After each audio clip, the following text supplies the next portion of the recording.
do nostalgia.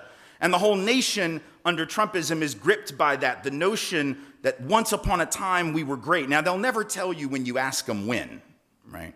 Because I do that, because I'm pushy that way and obnoxious. And I'll say, well, when was it great? And they always are like, well, because they know any answer they give makes them sound like a jerk, right?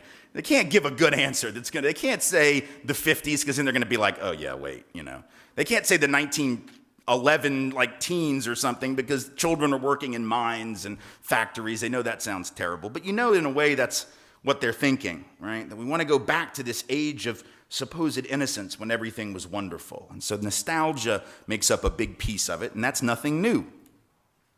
The second thing Trumpism is predicated on is a backlash to real, or at least perceived gains, but often real gains made by people of color. If you want to understand what's going on in this country, it's one thing to come and listen to me, and I'm glad you're here, and I'm totally going to sell you books in a minute, so that's my subliminal. I'm a slick salesman like that. I just put it out there for you. Read mine for sure, but please read Carol Anderson's book. Carol Anderson, a brilliant scholar at Emory University, who wrote this book, White Rage, that came out about a year ago, maybe 15 months ago. It's a brilliant book.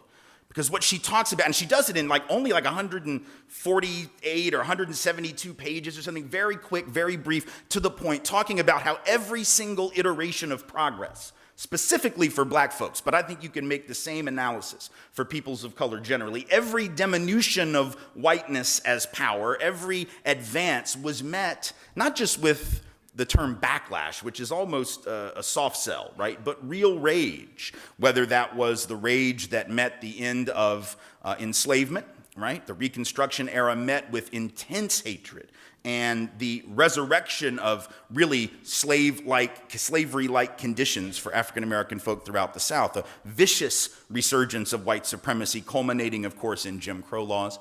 When the Great Migration takes place and you have black folks moving north to escape conditions in the South, they are met with a significant rage in the Midwest and the Northeast and the industrial corridors of this country, overt racial pogroms. We call them race riots, but that doesn't do it justice, right? Racial pogroms, orgies of violence that meet these migrants looking for work, right? Again, some themes repeat themselves over and over in our history, as we see right now with the way that we treat migrant labor as well. White rage that met the Brown versus Board of Education decision, a kind of rage that led entire school districts to simply shut down their public schools in the South, create white flight, so-called Christian academies where the white folks could go and end black schools or black schooling after 5th grade or 7th grade or 8th grade. It was a form of real rage. We saw it culminate not only in the South, in places like Boston, right? And there were desegregation crises out here, as you well know. And so, right, West Coast, East, South, all around the country, that kind of rage which met progress. And of course, then that culminates even beyond the desegregation backlash with the response to affirmative action, the response to the Fair Housing Act, all kinds of backlash that we saw throughout the 80s. And then, of course, with the advances signified or symbolized by the presidency of Barack Obama, you get birtherism, you get the Tea Party, you get this I want my country back mentality, putting aside how concrete the gains for black and brown folks really were